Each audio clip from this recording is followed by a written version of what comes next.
I believe we are streaming. I know I'm continuing to live stream, and as I continue to live stream, right, we're going to have different audiences. So it really should upload. If it doesn't upload, I don't know. I'll just make more videos. But this should be the last one for today. I know we're going well into the evening, so don't feel compelled, but make sure you're watching all the videos. Let's get right into the Sagebrush State and this review of the text. So this is the end of the Sagebrush State. It's chapter 11 and the end of, and sort of a review of the entire text, right? And so here is when, I think this is the only part that I actually assigned in this section. Here's where I talk about, okay, what am I gonna ask you in an exam about this text, right? I want you to have read it, but I also want you to know, how do I pick important parts from it through it, right? And the chapter 11 is actually the conclusion. So remember that when we're talking about Nevada and the text specifically, we're really talking about three different periods. The sort of transition from the transition from being part of the Utah territory, then the Nevada territory, and the Nevada state, right? That historical tradition, right? Then sort of the beginning of the casino era, right? And sort of going from mining to casinos from 1990. From 1900 to 1939, and then going into the modern era, right? This modern shift into the 1980s. And then the last part, you know, the current system that we're talking about hasn't really changed dramatically. There are a lot of technological changes, but we live differently in sort of that competitive political system, but we are definitely, since the 1980, you know, sort of living in that system that was created. All right, so let's talk about the first period, right? Mine ownership, right? Mine ownership was the biggest aspect of living in the Nevada territory, right? If you owned a mine, you were part of that system, right? That was called what's called a bank crowd. They were lending and foreclosing, right? So you would, if you were part of the group that was lending money for people to go out and buy land and search for things on that land or to build up an industry, right? You were lending out money. There was a lot of failed businesses where you would foreclose on that land, right?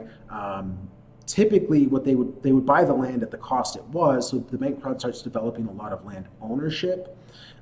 You have the Bonanza Kings, which I don't think we talk about as much, right? Just a very large deposit, but just makes them part of this group. And then finally, this idea of a preferential tax treatment, right? That you have profits versus net value. We've talked about this a couple times before. So one of the things is that mines are only taxed at their profits. So if you mine up a bunch of silver ore, you're only taxed at whatever that value of that ore is, not at, as you sell it too, right? That if you mine up a bunch of ore and it doesn't go anywhere, there's no taxation, right? What did that mine as a business make, right?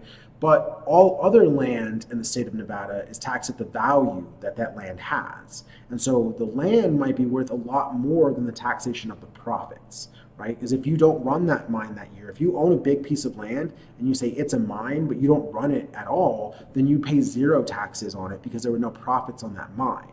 Whereas that land would be worth a certain amount in property taxes. In 1873, in this first period, right, was this idea of a gold standard created by the federal government. Eventually, the federal government gets away from a gold standard altogether. But in 1873, there's this Mint Act, and the government says that instead of being a gold and silver, right, that they used to mint silver and gold coins to back currency. And what it means is like every like $40 that exist in real paper money, that had to be a certain amount of gold and silver to back it, right? To back the currency. That the currency was backed by something that had real value, like gold or silver. And because there was a lot of gold in the United States, there wasn't as much need to include silver, which was less valuable. And so in 1873, the federal government, Congress passed the Mint Act and said that they're no longer going to use silver to back the currency and only gold. And so out of that, what's called the crime of 73, the Silver Party is created. And the Silver Party's one focus is to force the federal government to reintroduce silver coins as backing their currency. Because without silver being used to back currency, silver actually doesn't have as much value. Even today, that metals are being used for other things, right? Remember, gold and silver for a long time were only used as jewelry. And so gold was used to back currency until the 1970s, so it retained its value. But silver lost its value in 1873, and then it was only used for jewelry, only for luxury goods, and it's just not selling, you're not selling a lot of it, which means that your supply is much higher and your demand is lower, so its value is much lower. Now, gold is today used in other products like manufacturing. So today gold is can retained its value, even though we don't back our currency with gold anymore. But in 73, it was the Silver Party trying to go back to a gold and silver standard. They were largely unsuccessful. And because they were largely unsuccessful, the Silver Party dies off by 1899, leading to a Democrat-Republican two-party system in the 20th century. So from 1900 to 1939, you have the Progressive Era, right? You go from the Democrats gaining a little power to then all of the economic downturn after the 1929 stock crash, right? And from 1929 to 1939, you really have the Democrats take over with their New Deal. You have silver and gold mining replaced by copper. Silver and gold, while it's more valuable per ounce, it's not being sold at a high rate because it's a luxury good. Whereas copper, gold and copper later become both used in the electrical industry, right? Gold wiring is very valuable today, but at the time it was copper wiring in everything. Copper wiring, copper tubing was used in everything, and so copper became extremely valuable because the demand was so high. So mines shift from silver and gold to copper, and so there's less silver and gold being pulled out of the ground and more copper, and so it shifts the mining industry. During this time period, you have direct democracy come about, so you have the initiative, referendum, and recall system, right? We talked about the initiative, the referendum, and the recall. The initiative is to create new laws. The referendum is to ensure that the government can't change existing laws, and the recall is to remove someone from office. Now, at the same time you start having direct democracy, you start having other behaviors, right? In 1914, Nevada passes women's suffrage. So part of passing women's suffrage was just a recognition that this was sort of coming in the federal system. And when you know that something is coming, like if you lived in the 20th century, if you lived in the 1910s, and you knew that women were going to get the right to vote soon, you wanted to be the party to give them the right first, right? That you would say, okay, I'm going to side with you now because I know it's coming. I know that suffrage is coming for women. So by choosing their side early, I can align with women and get their vote later, right? So this was in large part a decision, right? Because there's no evidence that men at the time really wanted to give suffrage to women, right? That is a loss of power, right? Power sharing means that you have to give up some of your power, and allowing women to vote, while it's normatively good, was a difficult decision for males at the time because they had to allow for sort of an equal share. It was inevitable as well, right? Women were eventually going to get the right to vote. It was very clear in the 20th century that women's suffragettes were not going to give up until they got the right to vote, right? They had been physically attacked by police and by government agents, and there's an amazing story.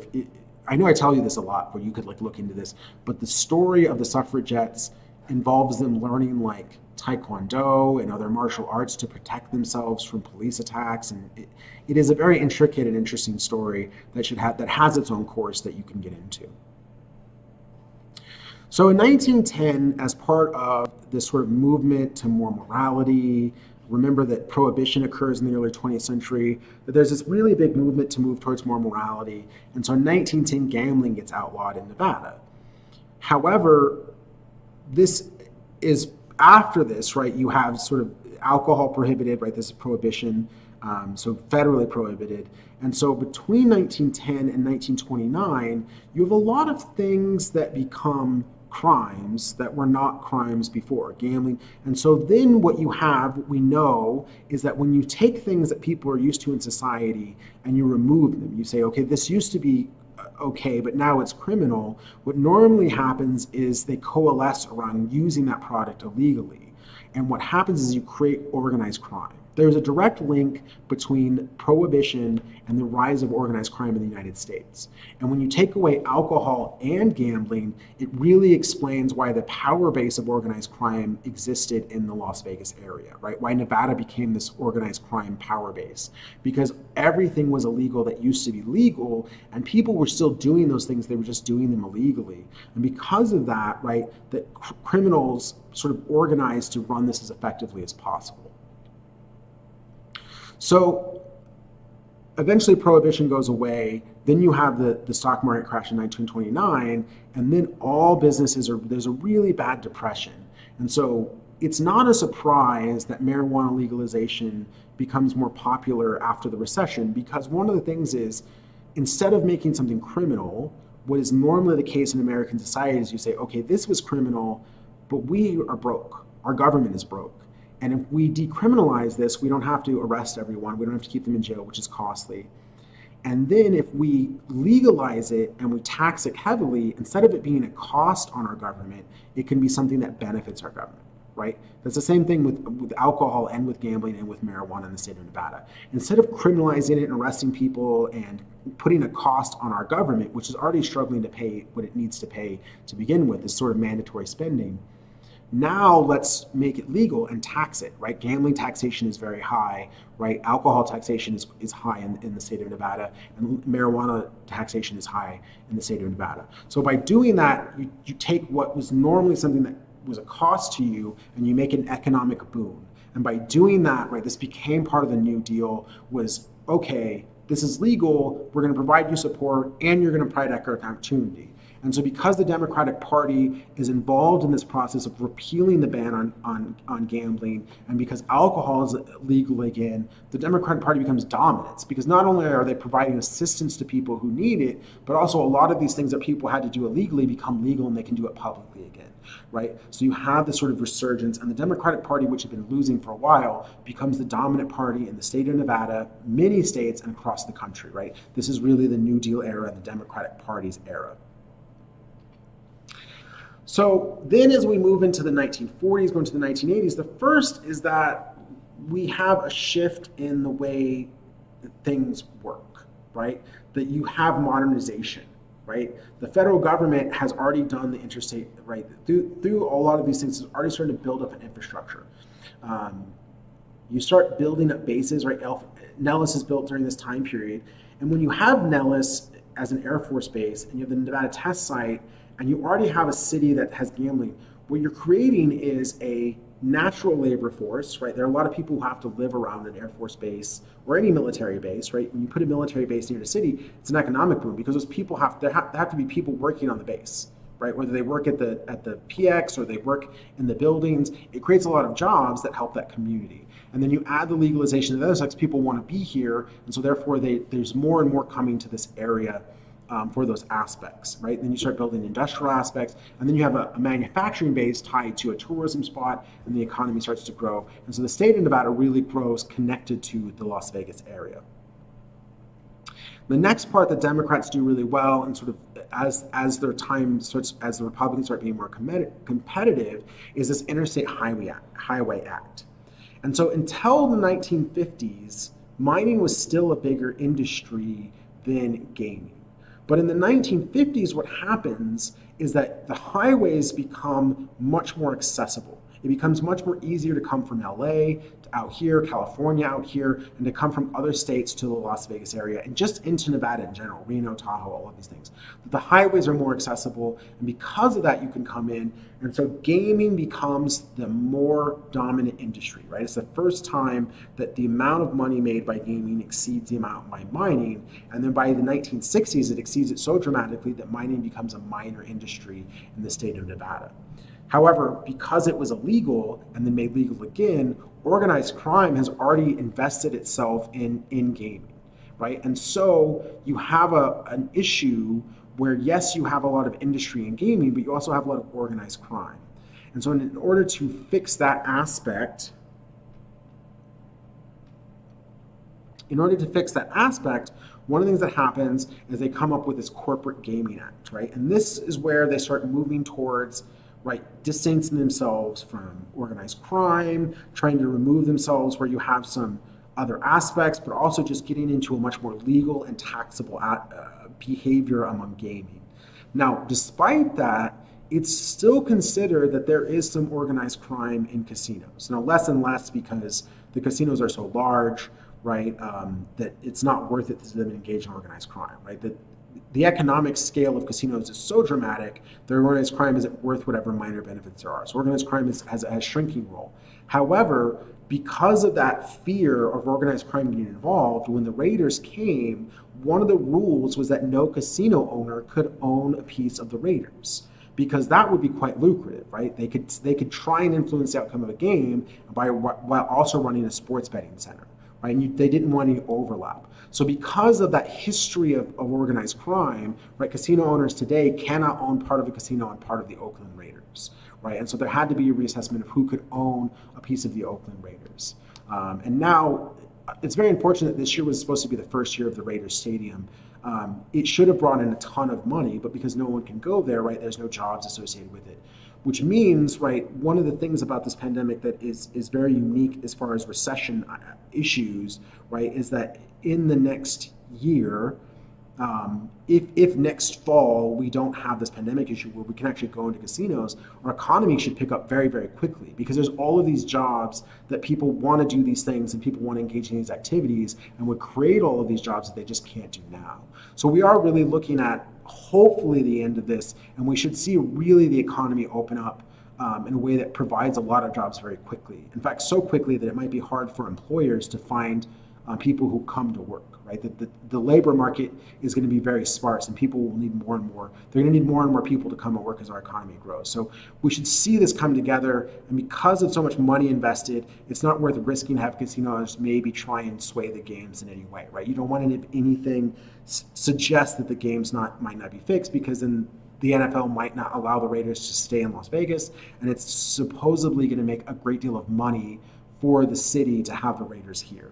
And then also, right, as people who live in this area, we enjoy having, for those of us who like sports, we like having a NFL team in the city. So let's talk about the present, right? Those are the past, right? I did talk about the casino, right? But in the past, right, we had this interstate highway. So now we live in a society where highways are coming in, right? We have a lot of highways, a lot of traffic, a lot of people coming in, right? If we did not have this pandemic, we would be an epicenter of sort of tourism and gambling. So we know that aspect. So let's talk about the political aspects. The first part is that there's two primary forces for how we live, right? For how our life is set up. The first is we have two-party competition. We may not see this in the future, but for now, Nevada is very, very competitive, right? Biden did not win this state by a great deal of votes, right? It was not considered a guaranteed blue state moving forward. Now, this is the second time it is voted for the Democratic candidate, but it also is very mixed in its reactions. Now, because the Las Vegas area is more Democratic, we might see it become a blue state, but in individual elections, it's very, very competitive. Right? We have very competitive elections, which means both parties can win the elections, and which means the individuals actually matter. The characteristics of the individuals matters, right? It doesn't matter, right? If you're in Kentucky, the Republican's going to win, right? Why is Mitch McConnell and Rand Paul, why are they in such safe seats? Because they're in places where the Republican's going to win, right? We have competitive, a Democrat win and a Republican win depends on how well they run their campaign and how qualified they are for that job, which is the best case, right? You want competitive elections because it forces those individuals to be good at their job and responsive to their public, right? For those of you that remember Dean Heller, he was a Republican but supported by Nevada, and he said he would not vote against the Affordable Care Act. That was part of his moderation to be competitive in a competitive state, right? And then when he voted in favor of repealing the Affordable Care Act and supported Trump, he was voted out and replaced by a Democrat. So he was held accountable by his public. He had to convince them that he could win, and both parties were clearly competitive because you had different parties winning in each election. So because of that, right, competition is a good thing, right? That's the primary force driving us, and then population growth, right? We just had a census, and so I'm really looking forward to this census data to come out, right? When we see what's going to happen, and we're sort of finishing up, we're going to see this, right? Before the Great Recession, we were the fastest growing state in the nation. More people were coming in Nevada than any other state, right? We were very, very fast growing. Some of that's infrastructure, some of it's that, more people out of work during the recession were coming here. But as part of the recession, the high employment in the state of Nevada, and so less people coming here. But between 2012 and 2018, we saw a lot of people moving to the Las Vegas area and Nevada in general. And so we should see that Arizona and Nevada are expected to gain electoral seats between now and the next election, right, 2022. So in 2021, we might go from 6 to 8 or 6 to 7, a small gain in Arizona, which means that if Arizona will likely not be blue again. Arizona voted for Biden in part because Trump directly attacked someone they cared about, John McCain, right? John McCain was from Arizona.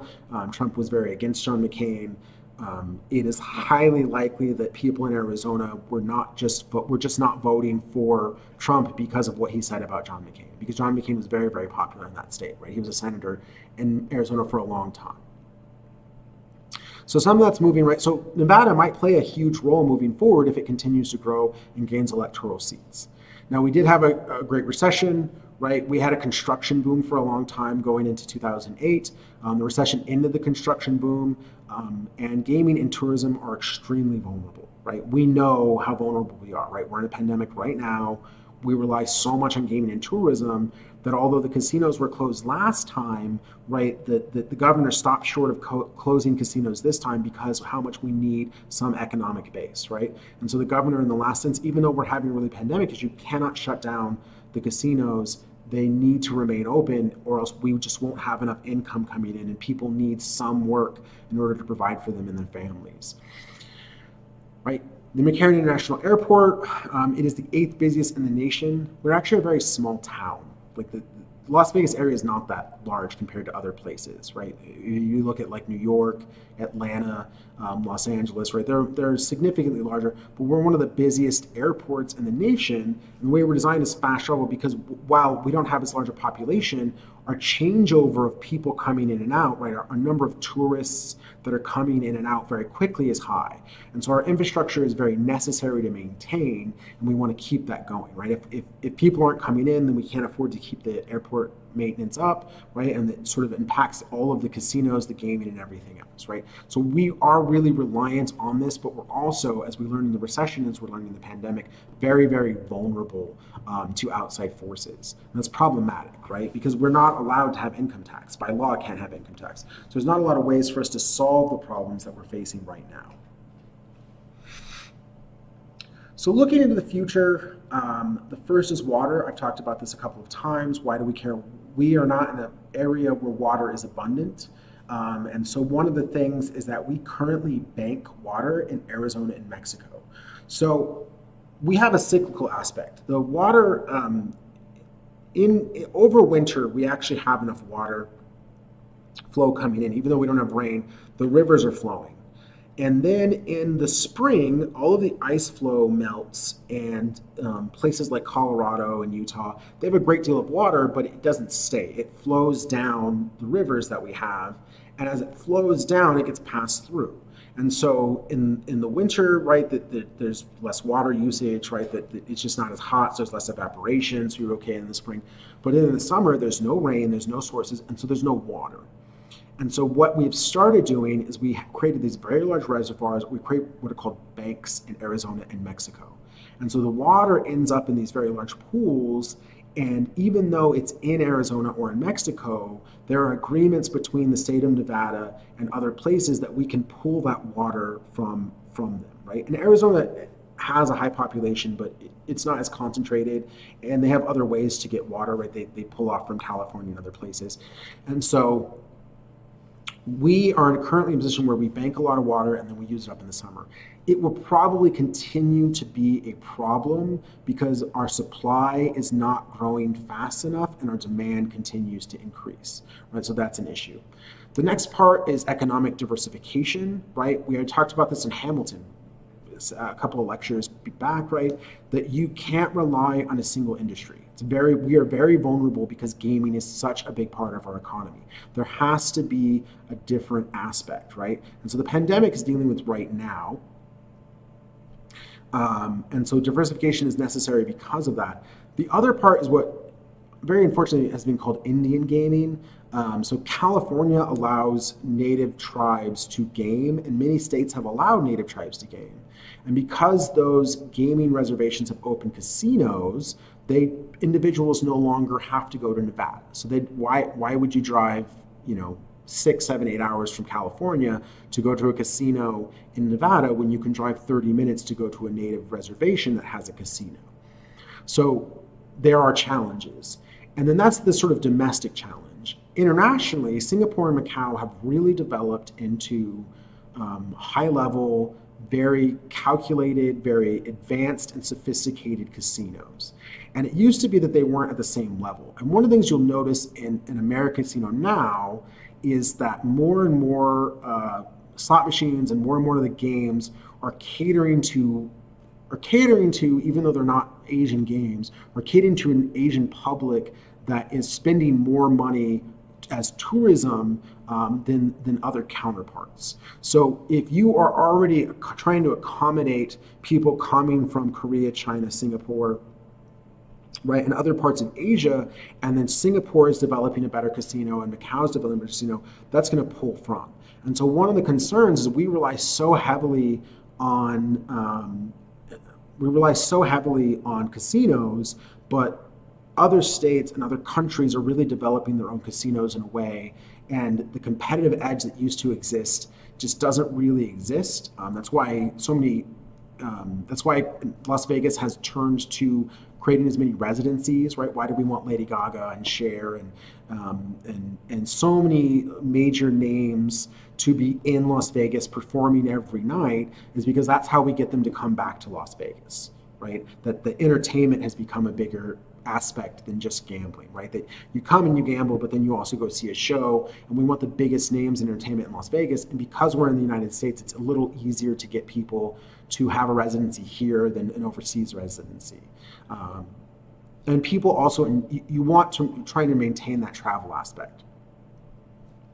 So economic diversification for all of those reasons is very, very necessary, but also there's a concern in Congress. So gambling losses are tax deductible. So if you lose enough money and you can prove that you lost enough money gambling, then you can deduct that from your taxes. And so Congress has threatened more than once that there needs to be better regulation on casinos. And Nevada has really fought against this, right? Because if you regulate casinos, or if you don't make losses tax deductible, or you sort of just make changes, then people might be less willing to go out and gamble. And remember, because it's a voluntary activity, right? It's essentially a tourist voluntary activity. You have to convince people to spend more money than they normally would, or you have to convince people to come and spend money rather than stay at home and go to their local casino or their native reservation gaming establishment.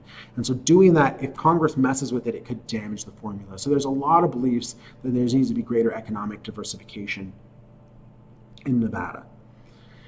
There's also a problem in the way that we set up in our state. Remember that in 1864, one of the requirements that Lincoln put on Nevada becoming a state was that all federal land that was not currently incorporated as part of the cities of Nevada, or part of the state of Nevada incorporated, became federal land, which means a high percentage of Nevada is federal land. Now, part of this is that when you mine in Nevada, you may not be in Nevada taxable area, right? That you might be mining in such a way that you're on federal land, so you only pay the federal government, you don't pay Nevada, which means less taxation. The other part is Yucca Mountain.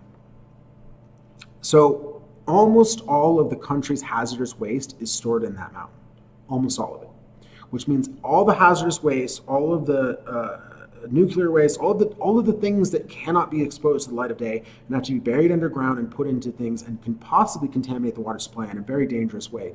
They're all in one place. They're all in that mountain. And they're very close to our water supply.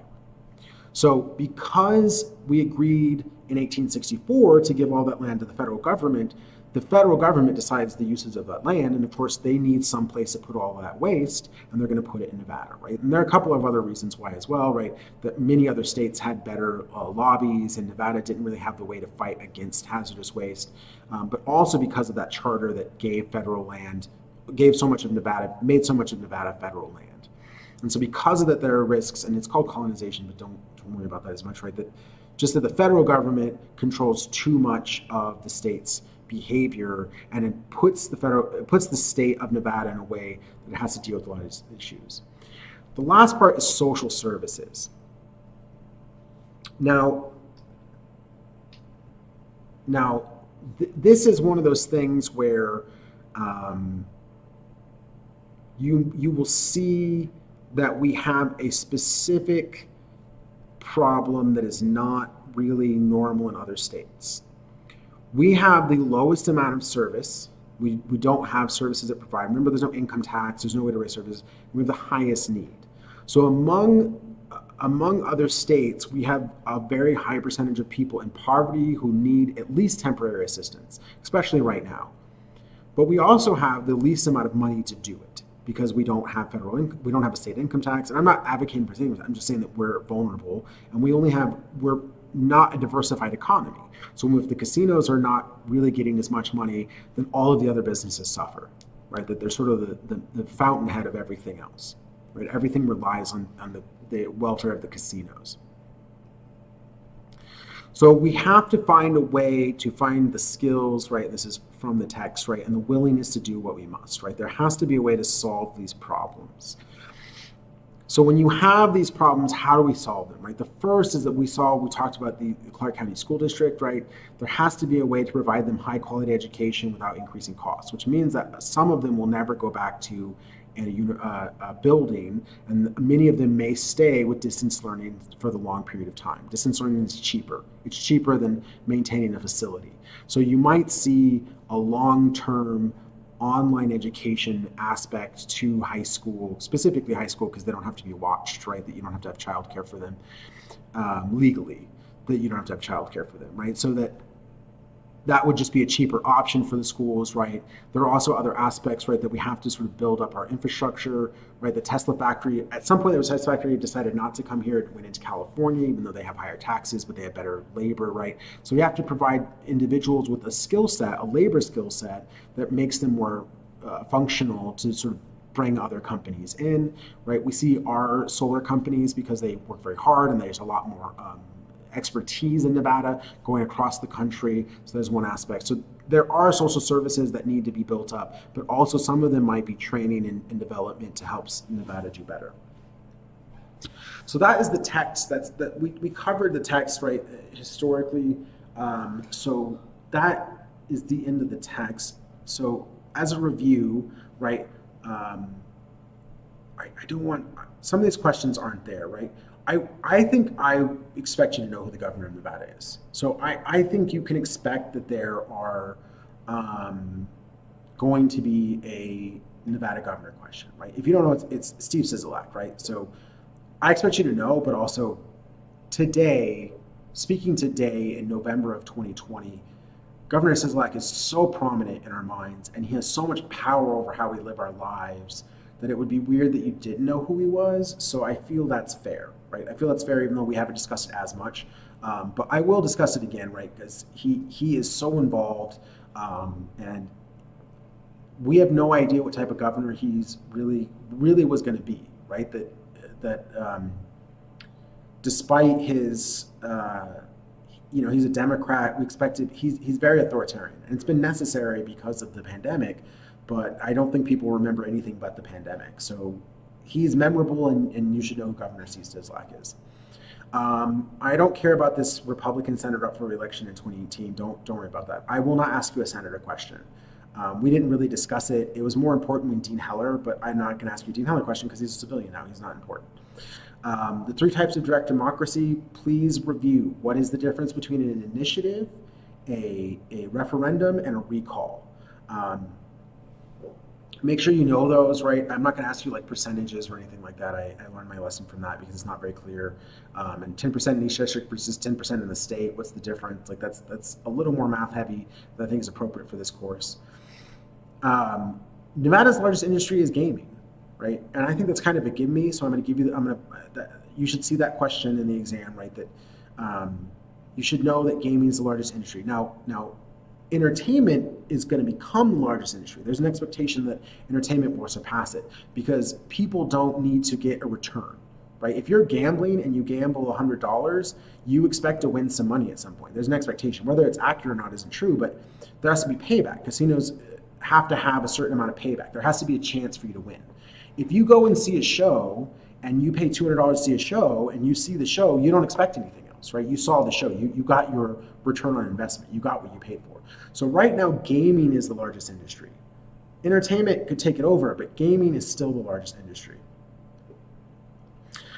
The last part is Clark County is the epicenter of Nevada, right? Even though Carson City is the capital, the Las Vegas area and Clark County is where everything happens, right? It's the economy, right? If everything else was shut down, but Las Vegas was still running in some way that we could sort of set up checkpoints and, right, because the disease has an incubation period and people can be asymptomatic, it's very difficult. But if the Las Vegas area was still running at high capacity, right, the rest of the state, we could use that money to fund supporting the rest of the state. So you need to know that you're in Clark County, or that the majority of Nevadans live in Clark County, that they are more likely to be Democrats, right? But I need you to know Clark County. I need you to know that gaming is the largest industry. I need you to know direct democracy and the initiative, referendum, and recall aspects of it. And then I would expect you to know Governor Steve Sisolak. But I don't really know if it's important that you know who's up for re-election, because we just had an election and so much is about to change, right? That in January, if I like who's in office right now, it wouldn't matter, because in January everything's going to change. So just make sure you know the answer to the questions I've discussed. So that is into Sagebrush State. We are caught up, which I'm very happy about. My voice is holding together for now, but we'll see how tomorrow goes. If you have any questions, right, I know that no one watched this live. The videos are uploading soon. I'm going to check on it tonight. If it doesn't come through, I'll fix a little bit of it tomorrow. I don't expect to see any of you for the rest of the semester. Even if we are doing better, I have been very sick. I'm going to get tested. I don't have the results yet. But just to be safe, I'm going to be self-isolating for the next 14 days. To the best of my ability, self-isolating. I live alone, so it's not going to be that hard. And what should be the situation we run into is that I'll be here, and moving forward, I'm going to add.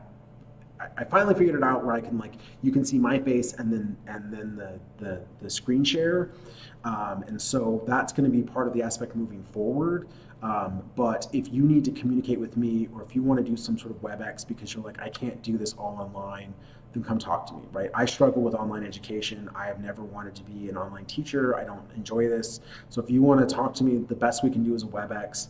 And then if you're struggling, tell me your struggle, and let's find each and every one of you an individualized education plan. Let's find each of you an individual way to get you to success, right? What do I need to do to make sure that you understand what you need and be able to do it?